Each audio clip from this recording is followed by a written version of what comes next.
On a scorching Kentucky afternoon, 78-year-old Matthew Evans, retired financier, self-made millionaire, sat stranded in his silver Mercedes. The air conditioner hummed, fighting the heat, but couldn't cool the unease creeping over him. Out here, miles from town, with a flat tire and no cell signal, money meant nothing. And then, he saw him. A boy, no older than 14, worn sneakers, faded t-shirt, a determined look in his eye. What happened next would change Matthew's life forever. Matthew's thumb tapped in a steady rhythm against the steering wheel. Sweat trickled along his temple. He had already stepped out twice to inspect the tire, cursing under his breath at the deep gash in the rubber. His phone screen still mocked him with 2 words. No service. The road stretched empty in both directions, shivering in the heat haze. His eyes caught movement. A slim figure walking steadily along the dusty shoulder. A boy, maybe 13 or 14, with dark hair and sun-browned skin. His sneakers were so worn that the fabric near the toes had thinned to almost nothing. When the boy drew close enough, he lifted his chin. "Got a flat, sir?" he asked, his voice steady, without hesitation. "Yes," Matthew replied, a reluctant sigh escaping. "I was hoping for help, but my phone's useless out here." The boy gave a slight smile. "I can help with that. My grandpa taught me last summer." He moved with confidence, heading straight to the trunk without waiting for permission. Matthew popped it open, watching as the boy pulled out the jack, wrench, and spare tire. There was no fumbling. Each movement was precise. The metal clinked against the pavement. The wrench squeaked as he worked. Matthew stood silently, feeling oddly useless. The boy didn't look up, didn't make small talk. In less than 10 minutes, the work was done. "All set," the boy said simply, dusting his hands on his jeans. Matthew reached into his wallet, pulled out a few crisp bills, and held them out. "Here, thank you. I appreciate it." The boy stepped back, shaking his head. "No, sir. I don't need anything. Just happy to help." And with that, he turned and continued down the road, his figure shrinking against the horizon. Matthew sat there, money still in hand, feeling an unfamiliar sting in his chest. He didn't know it yet, but this boy would not be a passing memory. He was about to become the reason Matthew's world turned upside down. Back in his sprawling mansion on the outskirts of town, Matthew settled into his study. The grandfather clock ticked steadily in the corner. His dinner, steak and asparagus, sat untouched on the side table. A glass of 18-year-old scotch lingered in his hand, but he barely tasted it. His mind kept circling back to the boy. Those worn shoes, that confident nod, the way he'd walked away without a hint of hesitation after refusing money. Matthew had encountered thousands of people in his lifetime, business partners, investors, staff. Every exchange had a price, a condition, a hidden expectation. But this was different. He leaned back in the leather chair, staring into the flicker of the fireplace. That boy's clothes spoke of hardship, yet his posture radiated a dignity Matthew couldn't ignore. The old man rubbed his temples. It wasn't just gratitude that kept him awake. It was curiosity. Who was this boy? Where did he come from? And how had he learned to help without expecting anything in return? By midnight, the unanswered questions had settled into his bones. He knew sleep wouldn't come easily. Somewhere deep inside, an idea was taking root. And by morning, Matthew knew he couldn't just let this go. He had to find that boy.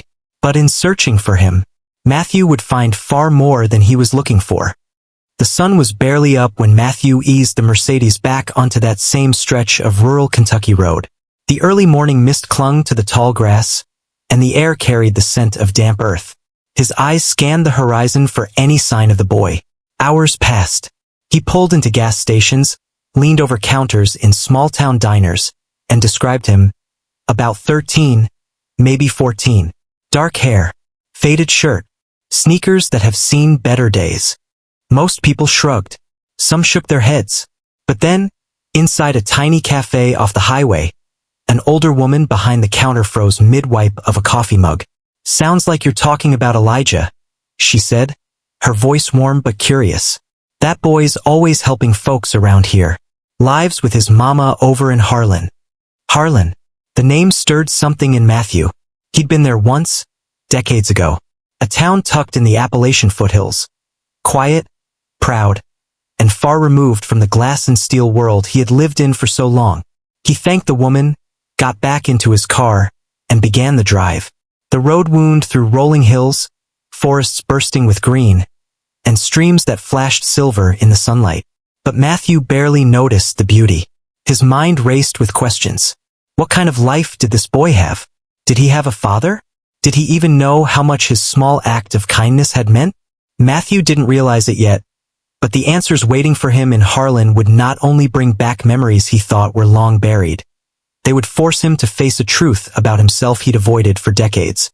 The streets of Harlan were narrow, lined with homes that spoke of hard work and careful upkeep. Locals pointed Matthew toward a small house at the edge of town. It was tidy but worn, the kind of place that had weathered storms and stood its ground. The porch sagged just enough to catch the eye, and the paint on the siding had faded under years of sun. Yet there was a charm in its resilience. Matthew parked, stepped out, and knocked. After a moment, the door creaked open to reveal a woman in her early 40s. Her hair was pulled back, and her eyes, sharp but kind, studied him cautiously. "Can I help you?" she asked. "I believe I met your son yesterday," Matthew said, clearing his throat. "Elijah. He helped me with a flat tire." Her expression softened immediately. "That sounds like my Elijah. He's always helping folks." She stepped aside. "He's out back fixing the fence. You're welcome to wait." Inside, the air smelled faintly of bread and soap. The furniture was mismatched but clean. Family photos filled the walls. On the fridge, hand-drawn pictures, some crude, some surprisingly detailed, spoke of a childhood both simple and full. Matthew followed her out back. Elijah was there, hammer in hand, driving a nail into a fence post. The boy looked up, blinking in surprise. "Hey, mister," Elijah called with an easy grin. "What are you doing here?" Matthew hesitated, feeling oddly nervous. "I wanted to thank you again. You helped me when I really needed it, and I haven't been able to stop thinking about it." The boy shrugged. "It wasn't a big deal." Matthew looked around at the patched fence, the leaning swing set in the corner, the yard that told a quiet story of making do with what you had. He felt something stir, a memory of his own childhood before the money, before the suits and boardrooms. And in that moment, Matthew realized, this wasn't just about gratitude. This was about something far deeper. Elijah's mother called from the porch. "Elijah, come in and wash up for lunch. You too, mister, if you'd like to join us." Matthew hesitated. No one had invited him to lunch without an agenda in years, but her tone left no room for polite refusal. "I'd like that," he said. The kitchen was small but alive with warmth. The table, worn but polished, was set for 3. The mismatched chairs made a kind of unintentional pattern. A loaf of fresh bread cooled on the counter, and the scent of roasted vegetables filled the air. As they ate, Elijah spoke of school, of helping neighbors, of his dream to become an engineer. His mother listened with a quiet pride, occasionally adding stories of the community, how folks looked out for one another, how no one let anyone go hungry. Matthew listened more than he spoke, his fork barely touching the food. He was struck by how different this felt from the carefully curated dinners at his estate. Here, conversation wasn't about deals or investments. It was about life. "You've done a remarkable job raising him," Matthew said finally. "He's got more heart than most people I know." She smiled. "We've had our struggles, but we've learned to appreciate the small things." As Matthew left, he looked back at the modest home. His mind was already spinning with possibilities. This wasn't charity, it was something else. A calling. And from that moment on, Matthew wasn't just thinking about saying thank you. He was thinking about changing everything. The next morning, Matthew was back in Harlan. This time, he wasn't just passing through, he came with a plan. A crisp white envelope sat in the passenger seat. Inside was a check, more than most people in town earned in a year. He wasn't sure how Elijah's mother would react, but he knew one thing. He couldn't just drive away and pretend yesterday hadn't happened. When he arrived, Elijah was in the yard again, this time kneeling by a bicycle that had clearly seen better days. The chain was rusted, the seat torn, but the boy was methodically fixing it as if it were the most important machine in the world. "Morning, mister," Elijah called, flashing a grin. "Morning," Matthew replied, holding up the envelope. "I have something for your mother." Inside the house, the woman eyed the envelope suspiciously. "What's this?" "A thank you," Matthew said simply. She opened it, glanced at the check, and froze. Her lips parted slightly, and for a moment, she didn't speak. Then her eyes narrowed. "I appreciate the gesture, but we're not charity cases." Matthew expected resistance, but the firmness in her voice still caught him off guard. "I know," he said quickly. "This isn't charity. It's recognition. Your son helped me without hesitation. I want to honor that." She hesitated. "We don't take handouts." "Then don't think of it as a handout," he replied.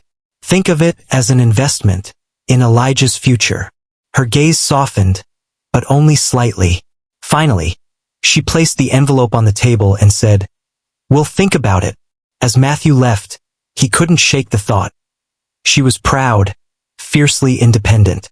Winning her trust would take more than money. Matthew came to give, but what he didn't realize was that this family was about to give him something far more valuable than he ever expected. That night, Matthew sat in his study, the envelope's image lingering in his mind. He thought about his own childhood, long before the tailored suits and corporate meetings. His father had been a mechanic in a small town much like Harlan. He remembered greasy hands, the smell of oil, the sound of tools clattering on the workbench. And he remembered how his father, though poor, never hesitated to help someone in need, no matter how small the act. Somewhere along the way, Matthew had lost that part of himself. He'd built an empire, but in the process, he'd walled himself off from the very values he'd once admired. The memory burned in him, making him restless. He picked up the phone and called a contact in town. He wanted to know more about Elijah's family. The news was sobering. Elijah's father had passed away 5 years ago in a mining accident. His mother had been holding the household together on a part-time job and sheer willpower ever since. Matthew leaned back in his chair, the weight of it settling on him. This wasn't just about one act of kindness anymore. It was about honoring a legacy. And so, a wealthy man who had once thought he had nothing left to learn, began to see that perhaps he had everything to relearn. The next weekend, Matthew returned, but this time he came without envelopes or money. He brought something else himself. When Elijah saw the Mercedes pull up, his face lit up. "You came back. I thought I'd lend a hand," Matthew said. "What's on the to-do list today?" The boy grinned. "Fence still needs fixing, and the swing set's been leaning since last year." Matthew rolled up his sleeves, something he hadn't done in decades, and spent the afternoon hammering nails, tightening bolts, and sharing quiet conversation. Elijah worked with the ease of someone used to making things last. Inside, his mother watched through the window. She didn't interrupt, didn't hover, just observed. By the end of the day, the swing set stood straight, the fence was sturdy, and the sun was setting in a wash of gold and pink. Elijah's laughter as he tested the swing was pure, unfiltered joy. "Thanks, mister," he said between swings. "Most folks don't come back after they get help." Matthew's throat tightened. Some things are worth coming back for. What began as a flat tire on a lonely road had turned into a friendship neither of them had seen coming. But the biggest change was still ahead. A few weeks later, Matthew asked Elijah's mother to meet him for coffee. The diner was quiet, the clink of cups the only background noise. "I've been thinking," Matthew began. "Elijah has potential. He's bright, resourceful, and he reminds me of someone I once knew." She listened cautiously, her hands wrapped around the mug. "I'd like to set up a scholarship fund for him," Matthew continued. "No strings attached. Just a way to ensure he gets every opportunity he deserves." Her eyes softened, but her pride still held firm. "Why?" "Because I can," Matthew said simply. "And because I should." She didn't answer immediately. She took a sip of coffee, then set the mug down. We'll accept on one condition. You stay in his life, not as a sponsor, as a friend. Matthew smiled, the kind that reached his eyes. I can do that. And with that, what started as an accident on the road became the beginning of something lasting. A promise between two very different worlds. Months passed. Matthew visited often. Sometimes they worked on small projects around the house. Sometimes they sat on the porch, drinking lemonade while Elijah talked about his dreams. One crisp autumn afternoon, Matthew drove that same road where the flat tire had first stranded him. The leaves blazed in shades of gold and crimson. He pulled over, just for a moment, and stepped out. The air was cool, carrying the faint scent of wood smoke. He looked around at the quiet stretch of highway. This place had been an inconvenience once, a blot in his day. Now, it was the place where his life had shifted. Sometimes the smallest acts echo the loudest. A boy, a flat tire, a simple offer of help, and a man who thought he'd seen it all found himself learning, once again, how to give and how to receive.